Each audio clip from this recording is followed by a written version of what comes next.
guys, and welcome back to the Lazy Girl's Kitchen. If you are new, I'm Maggie, and welcome.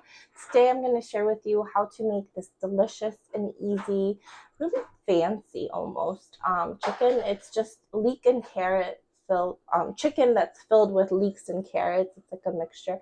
It's really easy, it's delicious.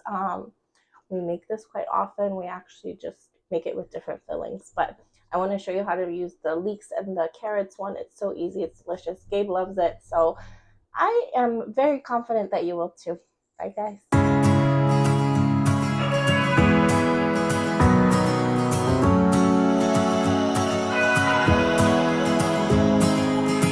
I left things unsaid, and you cannot forget how my mistakes haunt us.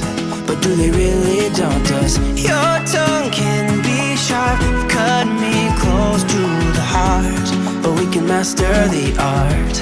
And the thing is that these scars are scary, but they are just some old scars